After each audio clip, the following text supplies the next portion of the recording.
Assalamualaikum warahmatullahi wabarakatuh. Hai semuanya, apa kabar? Bunda doakan semoga semuanya dalam keadaan sehat. Kalau yang lagi sakit semoga diangkat penyakitnya, diberikan kesembuhan, amin. Nah, apa kabar nih bagi bunda-bunda yang menjalankan ibadah puasa? Tidak terasa ya, puasa kita sekarang udah lebih dari separuh. Udah 18 hari, Masya Allah. Tidak terasa, gak lama lagi kita lebaran, Masya Allah. Nah, pagi ini tadi ya bunda sama anak-anak habis sahur. Jadi sebelum menunggu azan, eh, menunggu waktu imsak, jadi bunda nih cuci piring dulu yang habis sahur tadi, kan tidak banyak ya, piring bekas makan sahur aja, karena piring waktu berbuka udah bunda cuci menjelang tidur. Jadi ini bunda cuma menyuci piring yang waktu sahur aja. Nah, kalau kita mencuci piring tidak menumpuk-numpuk piring, nah insya Allah ya kita nggak jadi malas melihat piring bertumpuk, rasanya nanti ajalah bunda sendiri seperti itu. Ketika piring udah menumpuk udah malas lah untuk memegangnya, pasti tunggu nanti. Nah, ini udah waktunya subuh. Nah, ini adik Kaira waktu menunggu mau subuh habis sahur ketiduran di sofa. Tadinya katanya nggak mau tidur, tapi mungkin ngantuk akhirnya ketiduran juga. Oh ya bunda-bunda semua, bunda ada cerita melihat anak ketiduran seperti ini. Ada suatu ketika seorang Uni bertanya atau kakak bertanya kepada bundanya melihat adiknya ketiduran. Bunda bilang, Uni bangunin adik, kata bunda. Suruh sholat, kan adik belum sholat. Kata Uni, kasihan bunda, kan adiknya baru tidur. Nah, sekarang bunda mau cerita sama Uni. Seandainya nih, amit-amit ya, jangan sampai kejadian, Masya Allah, auzubillah mizalik. Seandainya rumah kita kebakaran, di dalam rumah itu ada Uni yang lagi tidur. Nah, kira-kira bunda bangunin Uni atau enggak? Pastilah ya bunda bangunin Uni sampai Uni betul-betul bangun dan bunda angkat keluar. Sama juga halnya dengan bunda bangunin Uni atau adik mau disuruh sholat, karena bunda tidak mau Uni nanti di akhirat kelak dibakar oleh api neraka. Jadi pada kesempatan hari ini bunda mau sharing beberapa hal. Penting gak sih kita mempunyai manajemen waktu di dalam berumah tangga atau dalam melaksanakan aktivitas sebagai ibu rumah tangga? Seberapa penting sih manajemen waktu? Nah, bercerita tadi mulai dari bangun subuh, kemudian sahur, kemudian bunda mulai sambil menunggu imsak bunda cuci piring, kemudian habis sholat subuh bunda menyempatkan ibadah sebentar ngaji. Nah, itu nih bunda langsung mencuci baju. Nah, dengan adanya manajemen waktu seperti ini, jadi kalau pekerjaan kita itu kita lakukan, kita manage seefektif, seefisien mungkin, insya Allah semuanya itu akan berlancar. Nah, ini bunda tadi kenapa memilih mencuci baju dulu terlebih dahulu. Jadi karena bunda mencucinya pakai mesin cuci, jadi kan dia mencuci sendiri. Jadi sambil mesin cucinya bekerja, bunda melakukan aktivitas lainnya seperti ini mau menggosok baju. Nah, untuk menggosok baju ini bunda pilih waktunya itu di pagi hari, karena kalau menggosok ini betul-betul terduduk bunda sejam 2 jam.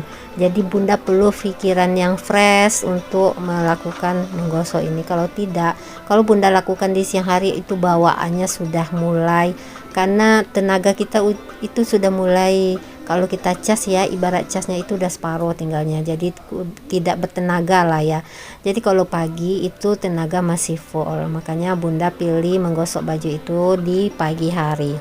Karena memang pekerjaan seorang ibu rumah tangga itu tidak cukup waktu, mungkin dikasih waktu 24 jam aja tidak cukup, karena pekerjaan yang dilakukan itu banyak pekerjaan yang dilakukan. Tidak kalau kita bekerja di kantor umpamanya ya, pekerjaan kita kan cuma itu aja, dari pagi sampai sore itu aja yang kita kerjakan.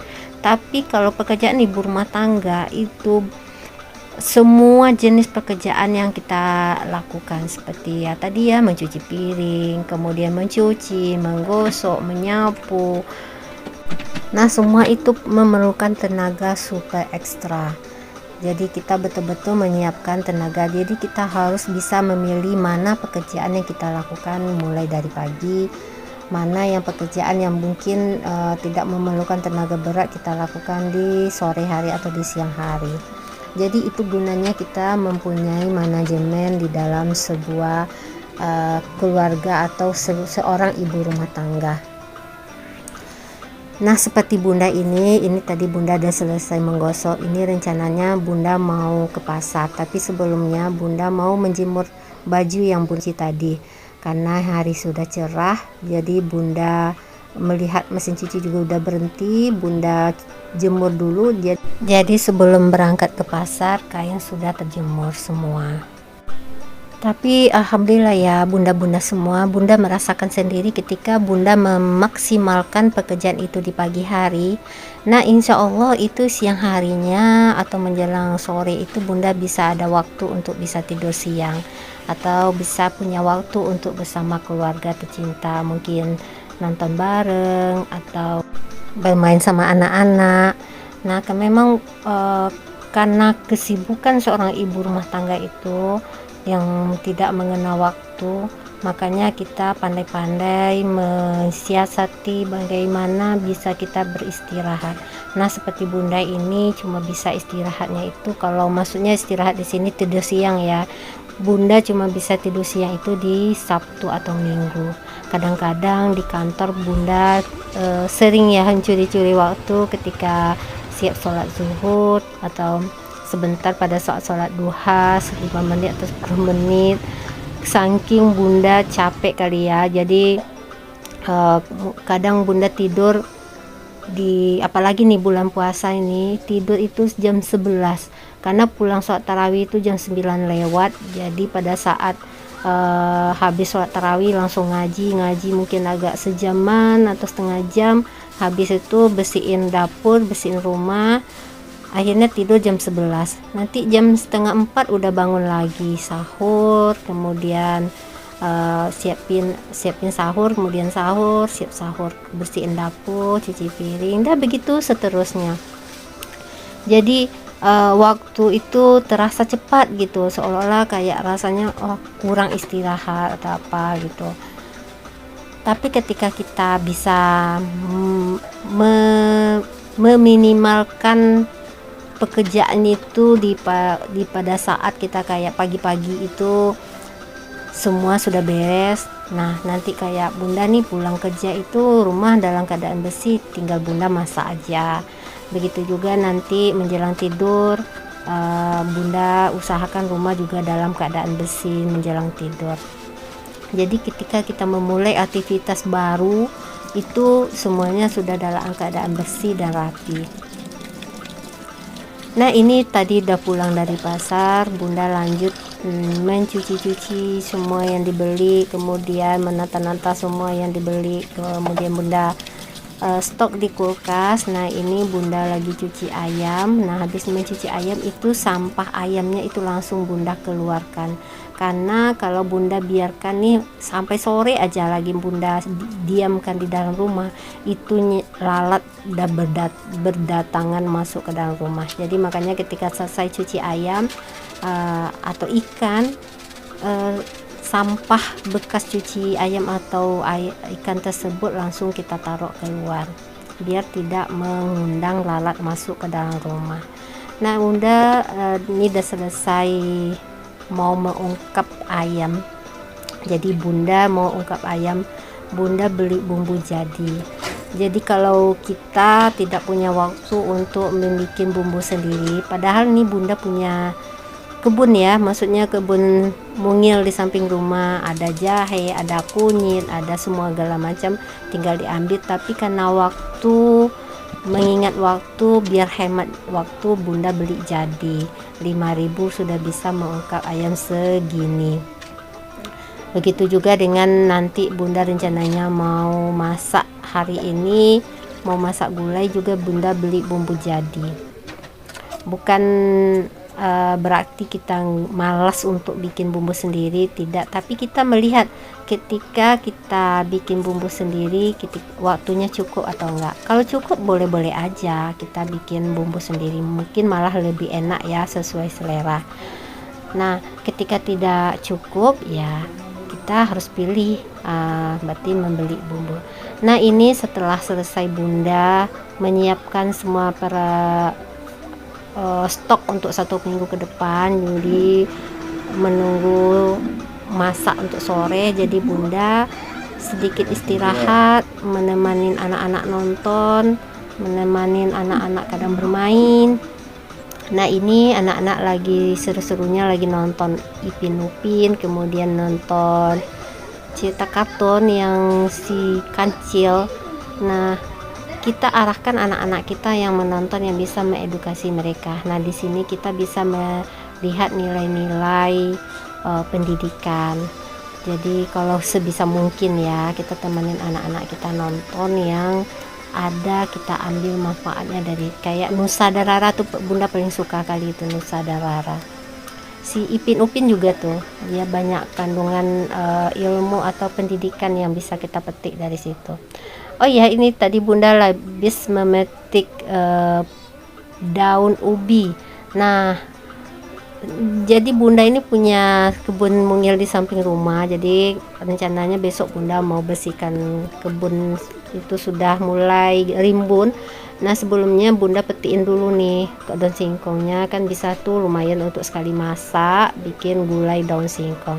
Kalau kita beli di pasar belum tentu daunnya itu seperti ini lembut-lembutnya. Masya Allah, ini kalau direbus nih dah mantap juga nih, kalau direbus kita makan langsung. Tapi kali ini Bunda mau bikin gulai daun singkong. Nah gulainya itu Bunda campur dengan telur puyuh yang sudah Bunda rebus, kemudian ada nanti ikan teri biar ada rasa asin-asinnya gitu, gurih. Kemudian Bunda campur juga dengan tahu yang Bunda goreng sebentar. Oke bunda-bunda semua,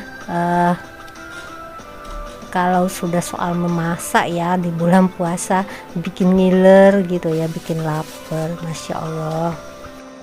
Oh ya, kembali lagi dengan manajemen waktu tadi. Nah ini tadi Bunda mau mulai memasak itu jam 4. Jadi kalau Bunda udah telat sampai kayak udah jam 5 memasak itu udah ibarat Bunda itu keburu-buru. Jadi kalau Bunda mau mulainya kayak jam 4, habis sholat asar Bunda bisa ngaji sebentar baru mulai memasak. Nah itu Bunda tidak terlalu buru-buru, mungkin Bunda punya waktu sebelum berbuka untuk kayak mandi, menyiapkan diri, bersih-bersih gitu, sehingga pada saat berbuka itu badannya segar dan sudah siap untuk beribadah kayak sholat tarawih atau sholat maghrib, sholat isya. Nah ini daun singkongnya sudah Bunda rebus tadi sebentar biar rasa pahit dari daun singkong itu hilang. Nah ini lanjut Bunda mau menumis-numis bumbu untuk bikin gulai daun singkongnya. Nah untuk daun-daun seperti daun jeruk, daun salam, daun kunyit, serai, nah itu Bunda ambil di kebun samping rumah. Jadi Bunda untuk bumbunya Bunda beli jadi, tinggal Bunda tambahin dengan daun-daun yang Bunda ambil di samping rumah. Nah awalnya Bunda tumis dulu bawang merah, kemudian Bunda masukin bumbu yang Bunda beli di pasar tadi yang sudah lengkap bumbu lengko. Kemudian Bunda masukin daun-daun yang Bunda cuci, yang Bunda ambil dari kebun tadi. Kemudian Bunda kasih air. Udah kalau sudah mendidih, mendidih airnya Bunda masukin ikan teri yang kecil-kecil itu yang putih. Kemudian Bunda masukin telur puyuh, kemudian tahu. Nah kita tunggu sebentar, kemudian baru kita masukin daun ubinya. Nah sebelumnya Bunda masukin dulu santannya yang juga Bunda beli dari pasar. Setelah itu baru masukin daun ubi. Nah jadi kalau masak daun singkong ketika bumbunya sudah jadi itu sebentar aja, tinggal celup jadi deh. Dah ini udah jadi daun singkongnya, tinggal Bunda tunggu mendidih sebentar, itu udah selesai. Karena daun ubi juga bunda rebus sebentar tadi, jadi nggak perlu menunggu lama. Oke, sambil bunda menunggu gulai daun ubinya mateng, bunda sempatin untuk mencuci, karena ini apinya sudah bunda kecilin. Bunda cuci dulu piring yang bunda gunain dalam memasak tadi, biar nanti untuk masak selanjutnya cucian piring bunda tidak terlalu banyak. Jadi bunda memang sambil-sambil seperti ini karena ketika bunda melihat banyak piring di dalam tempat cucian piring ini, bikin bunda jadi nggak semangat untuk masak.